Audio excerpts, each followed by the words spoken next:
여러분 안녕하세요. 슈가북입니다. 오늘은 상대에게 은근히 호감을 따내는 간단한 기술 한 가지를 좀 전달하려고 이렇게 영상을 켰습니다.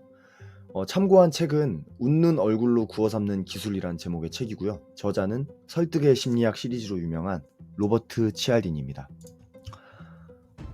여기서 이 책에서 얘기하는 그 호감도를 쉽게 사는 법칙은 뭐냐면 유사성의 법칙이에요. 유사성의 법칙. 책에서 그 저자는 이런 질문을 던지고 있어요.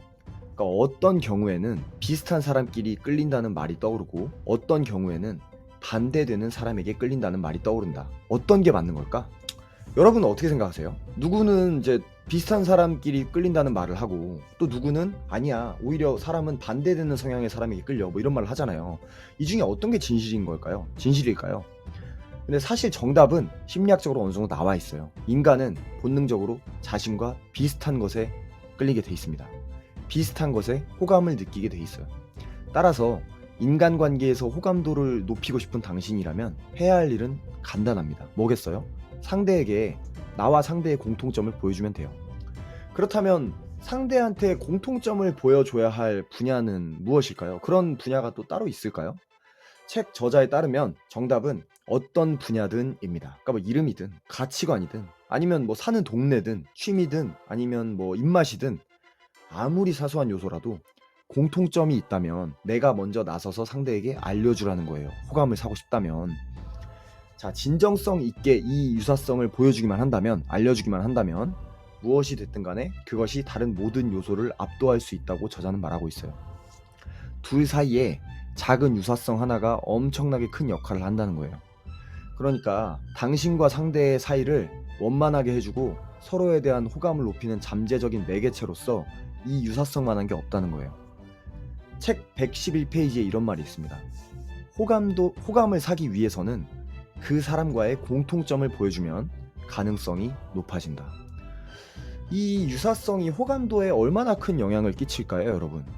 이 유사성과 관련해서 되게 재밌는 사건이 하나가 있는데요. 사건이라고 하기엔 좀 그런가? 일화가 있는데요. 1993년에 미국 일리노이주에 큰 재난이 닥쳤던 적이 있어요. 엄청나게 큰 홍수가 그 미시시피강 근처의 수많은 마을들을 휩쓸어 버렸던 거예요.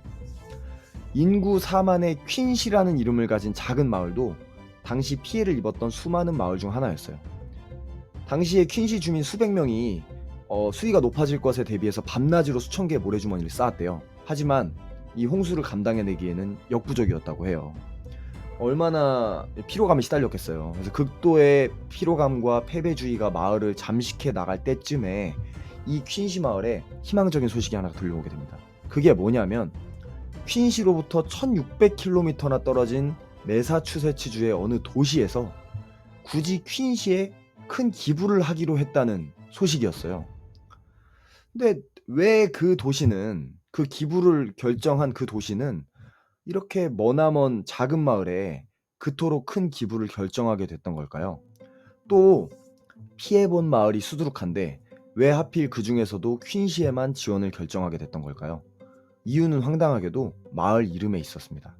지원을 결정했던 그 도시 이름 또한 퀸시였던 겁니다. 언뜻 보면 아무 상관없어 보이는 유사성이죠. 우연히 마을 이름이 같은 게 뭐 어쨌단 말인가요? 그러나 이름의 힘은 꽤나 강력했습니다. 매사추세츠주 퀸시에 사는 주민들에게는 자신들이 사는 곳과 이름이 같다는 그 공통점 하나가 엄청난 유대감을 불러일으켰던 겁니다. 그들은 단지 이름이 같다는 이유 하나로 통 큰 기부를 결정했습니다. 앞선 예에서 보듯이 유사성의 힘은 생각보다 강력합니다. 그러니까 상대에게 호감을 사고 싶다면 유사성부터 찾아서 알려주면 됩니다. 그게 무엇이 됐든 상관없어요. 실제로 책에 나온 실험에는 단지 생일만 같아도 호감도가 올라간다는 결과도 있습니다. 어떤 실험에서 이런 실험이 있었어요. 여러 그룹, A그룹, B그룹, C그룹에게 악명 높은 정치인인 라스푸틴에 대한 글을 읽게 합니다. 똑같은 글이겠죠. A, B, C그룹에게. 그런데 그 중에서 C그룹의 참여자들에게만 이런 얘기를 해줬어요. 글을 읽기 전에 어떤 얘기냐면 당신과 라스푸틴의 생일이 같다.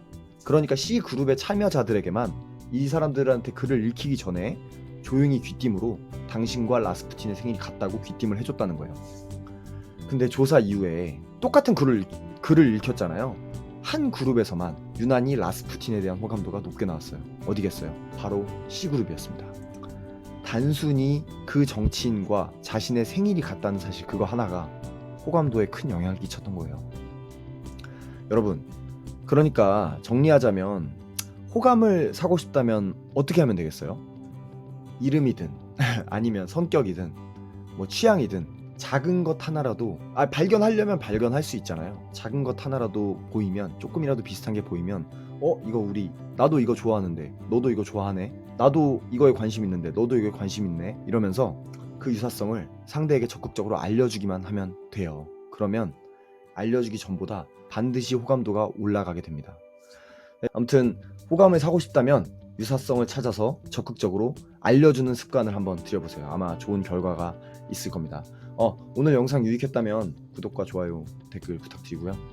지금까지 슈가북이었습니다. 여러분 감사합니다.